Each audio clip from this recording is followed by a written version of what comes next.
유튜브 시청자 여러분 안녕하십니까. 차 한잔의 도로온 도담의 시간입니다. 방사님 안녕하세요. 안녕하세요. 오늘은 여기 광안리에 왔는데요. 오늘은 주제가 용수는 왜 중도를 택했을까 하는 그런 제목으로 도로온 도담을 나눠보도록 하겠습니다. 방사님 앞에 밤바다 풍경 좀 설명해 주시죠. 예, 오늘 2023년 6월 1일 10시쯤의 풍경입니다. 해운대 아닙니다. 광안리 백사장인데요. 이쪽은 이제 남쪽이 남천동 쪽이 되겠습니다. 남천동 쪽에서 북쪽 해운대 쪽을 보고 이렇게 찍고 있습니다.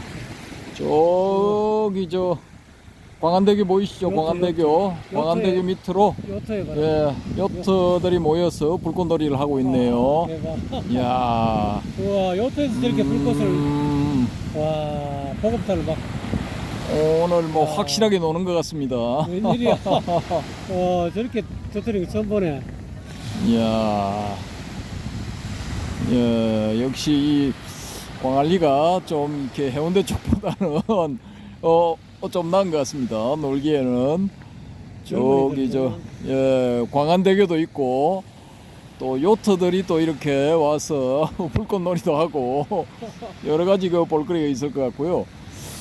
지금 이제 조금 설명을 드리자면은 여기 백사장 폭을 보여드릴게요. 폭을 이렇게 보시면은 여기 한 50m 정도 폭 정도밖에 안 되죠. 근데 해운대에 비하면 한 3분의 1? 3분의 1 내지 4분의 1 정도 되는 것 같은데요. 일단은 이제 요 밀물이 되어서 물이 좀 많이 한 10여 메다 정도 물이 들어온 것 같고요. 저기 길도 뭐 여러 가지 이유로 인해서 백사장을 좀 잠식하고 들어온 것 같습니다. 어쨌든 간에 제가 어릴 때 광안리에 자주 수영하러 왔었는데 여름에 그때의 백사장 폭에 비하면은 뭐 절반 정도의 느낌, 뭐 그 정도밖에 안 되네요. 그런 느낌. 여튼간에 많이 줄어드는 것 같습니다. 그 대신에 이제 눈요깃거리, 볼거리는 이제 많아진 것 같네요. 여기 요 빌딩군이 해운대 더베이 101에서 딱 보면 바로 앞에 보이는 그 빌딩군들이거든요. 예, 요 반대편에서 봐도 멋지게 보이네요. 그리고 여기가 이제 광안리 회센터 뭐 하고 일부 호텔들인 것 같은데요. 뭐 대충 뭐 그런 것 같습니다. 어쨌든 간에 화려합니다. 화려하고 여기는 이제 젊은 세대들이 20, 30대들이 많이 찾아오는데요. 뭐 10대 후반도 있습니다. 10대 후반도 있는데 여기 장점이 뭐냐? 요 근처에서 편의점에서 이제 소위 말하는 음료, 알코올성 음료 뭐 이런 것들 사들고 안주하고 이렇게 좀 적당히 사들고 와서 여기서 이제 밤을 새우는 겁니다. 여름에 밤새도록. 파라솔 같은 게 예, 파라솔도 이렇게 있는데요. 여튼간에 이제 젊은 사람들은 이쪽 광안리로 모인다고 합니다. 저는 이제 뭐 이렇게 이 젊은 사람들이 모인다고 소문나고 난 다음부터는 안 왔거든요. 거의 안 와서 모르겠는데 현장은 이제 뭐 다음번에 한번 7월이나 8월 달에 한번 보여드리겠습니다. 대충 뭐 앞 경치 설명은 이렇게 마치고요. 본 주제로 들어가서 왜 그러면은 이제 용수, 그 대성불교의 선구자라는 용수는 왜 중도를 택했을까? 예, 그 점에 대해서 이제 좀 말씀을 드려보겠습니다. 또 불꽃놀이 하네요. 열심히 합니다. 우와, 웬일이야. 오늘 뭐 날 잡은 것 같습니다. 우와. 그 중도를 이제 중관 사상을 담고 있는 중론이라든지 뭐 이 기타 등등 이런 그 용수의 저수를 보면은 그 대부분이 이제 이 중도를 강조를 하죠. 핵심 사상, 용수의 핵심 사상 또 이제 중도라고 그러는데요. 이 사람이 그 초기 불교에 하고 많은 이 사상들 중에 왜 중도를 택했을까요? 이게 좀 이제 의문을 우리가 가져볼 만하거든요. 근데 왜 용수가 중도를 택한 것 같습니까? 아무래도 중도를 택한 이유는 그것이 사람들로 하여금 양변에 떨어지지 않게 하기 위해서 사람이 이제 있다 하면 유에 떨어지기 쉽고 또 없다 하면 또 무에 떨어지기 쉽고 뭐 공하다 하면 또 공에 떨어지고 또 공하지 않다 하면 또 공하지 않다에 떨어지고 아무래도 깨달은 습관 안 그러면 뒤에 그 전등하시는 그런 조사들의 입장에서 보면은 사람들이 이제 한번 어떤 사람들이 뭐 공하다 하면 공에 떨어져 버리고 또 있다 뭐 묘하게 있다 하면 또 있다에 사람들이 자꾸 이렇게 상에 집착하기 때문에 양변을 전부 다 떠나서 어디에도 집착하지 않는 그야말로 뭐 금강경에서 핵심 사상이라 할 수 있는 무집착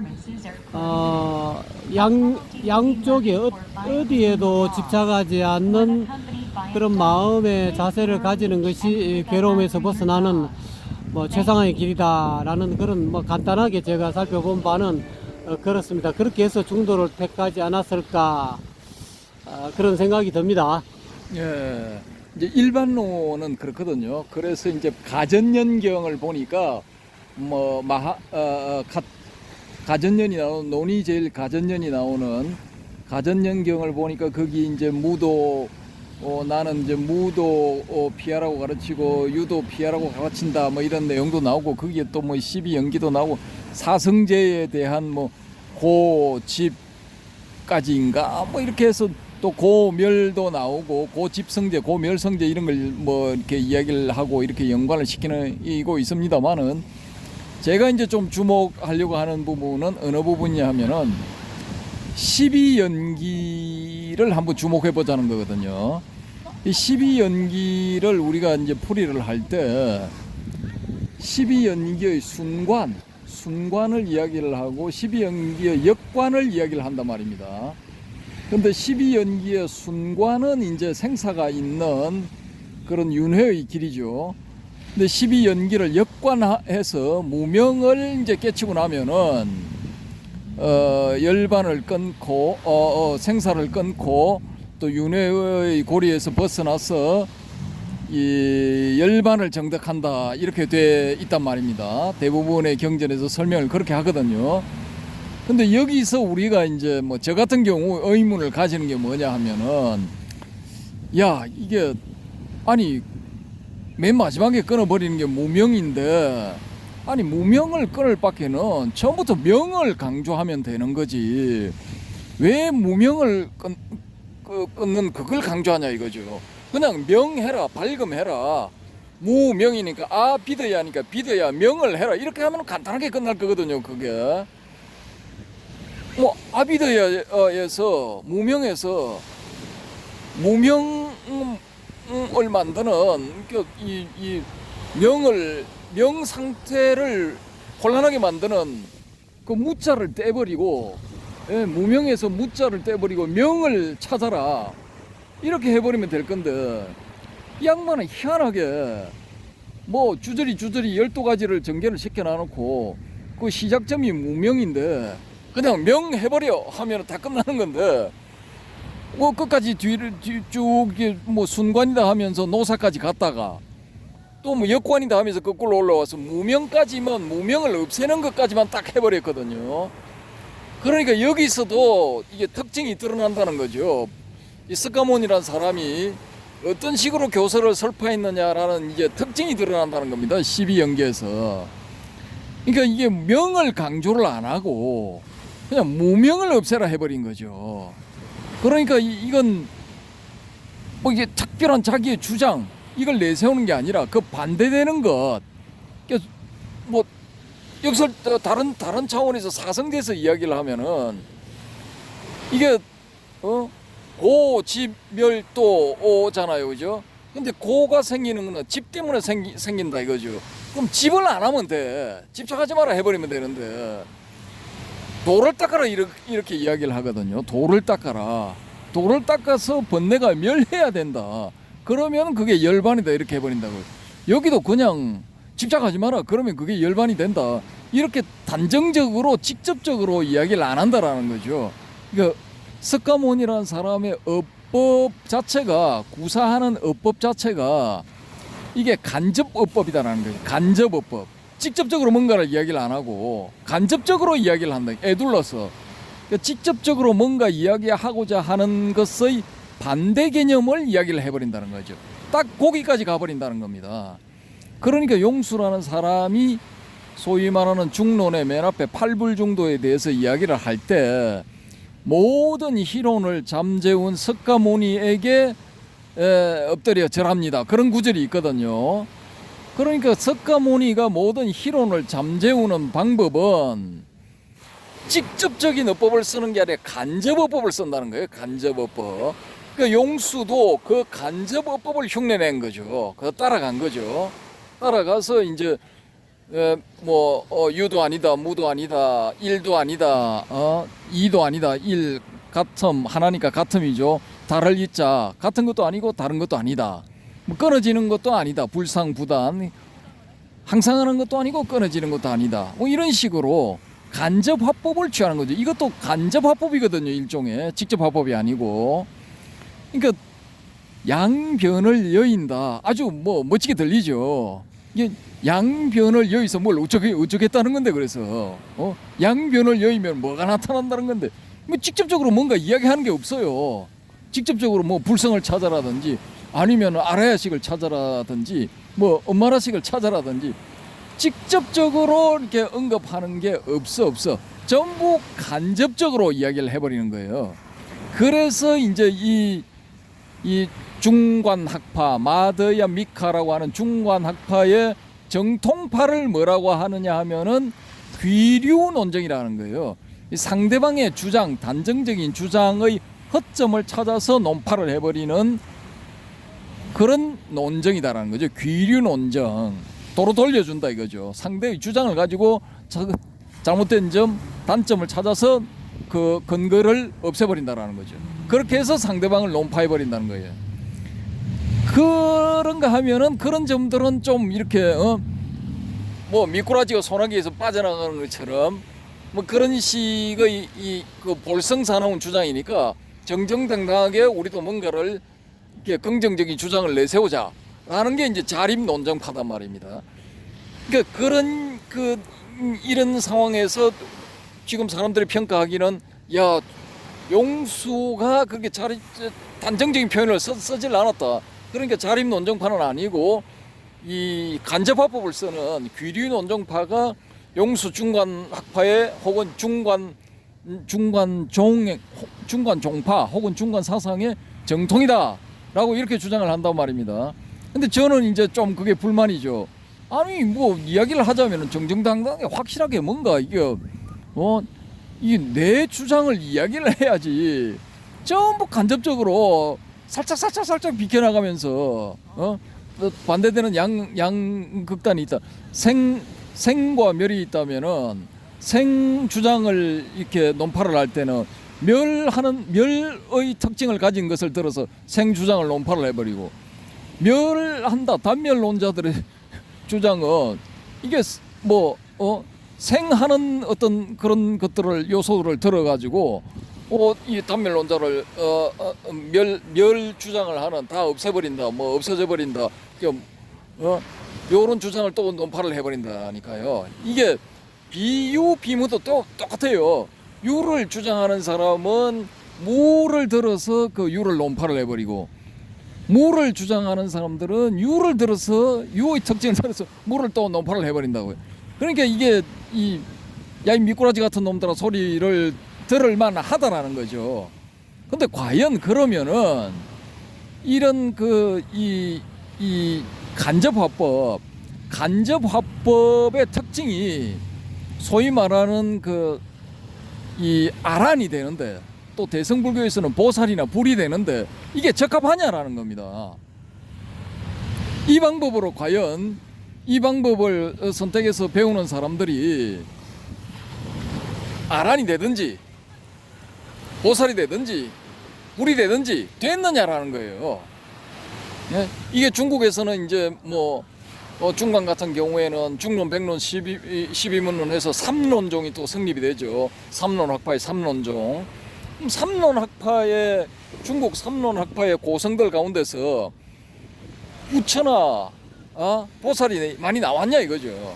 이건 이제 우리가 천천히 이제 검토를 해 볼 거고요.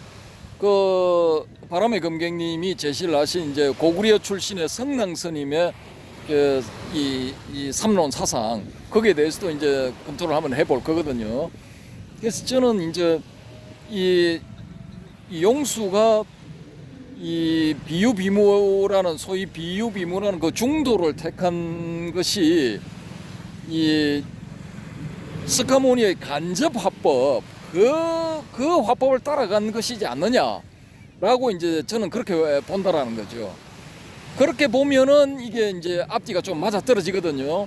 이 사람이 그 중론 앞에서 서두의 8부를 이야기를 하면서 8가지를 이제 부정을 해버리죠. 부정을 하면서 스카모니불 모든 희론을 잠재운 스카모니 불께 경배한다, 절한다. 이게 성립이 된다라는 거죠. 아니 저기 부파불교까지 사상을 소성이라고 지칭을 하면서 우리는 대성이다라고 하고 누구든지 부처가 될 수 있다, 누구든지 보살이 될 수 있다 이런 그런 새로운 패러다임을 가지고 나온 사람들이 아니 그 대표 주자가 왜 스카모니한테 절을 하느냐라는 거죠. 왜 스카모니 그것도 모든 희론을 잠재운 스카모니 불께 경배합니다. 이 소리를 왜 했느냐라는 거예요. 그거 안 하고도 얼마든지 그냥 멋있게 서문을 만들고 우리는 다보살 사상으로 갑니다. 뭐 이렇게 할 수도 있는데 그렇게 하지를 않고 아니 그 스카모니 불께 절합니다. 뭐 이렇게 돼버린 거예요. 그러니까 이런 걸 보면은 이게 스카모니 불의 화법은 직접 화법이 아니라 간접 화법이다라는 거죠. 그러니까 용수도 그 간접 화법을 따라갔기 때문에 이런 그런 기록들이 남지를 않았느냐라고 이제 저는 그렇게 봅니다. 예, 이상이고요. 제 주장이니까 이걸 따라가실 필요는 없고 여기에 대해서 이제 반론을 펴실 분들은 나는 좀 다르게 본다 이렇게 하신 분들은 또 댓글로 이렇게 남겨주시면은 열심히 또 한번 이 연구를 해보겠습니다. 예. 이 광안리 해변가 여러분 보시면서 들으시는 용수보살의 어떤 그런 중도에 관한 문제를 오늘 방거사님이 거론하셨는데요.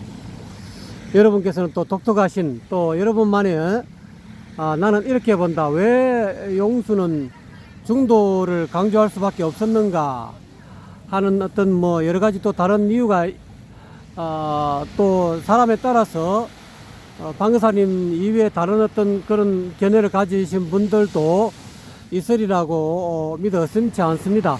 그런 분들이 계시면 과감하게 미천 들어가도 괜찮다 생각하시고 틀려도 괜찮습니다. 우리가 이거 하는 것이 완벽해서 하는 것이 아니기 때문에 서로가 자기 의견을 개진하다 보면은 그 가운데서 조금 더 낫고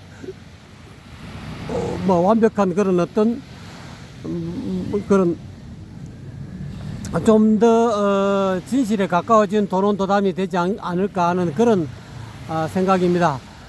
여러분 여름에는 이 광안리 해변에 오셔가지고 이 젊은이들이 지금 굉장히 많거든요. 젊은이들 열기를 한번 느껴보시기 바랍니다. 이 불빛만큼이나 젊은이들이 지금 굉장히 많습니다. 아직 오늘 토요일도 아닌데 금요일인데도 이렇게 젊은이들이 엄청 많습니다.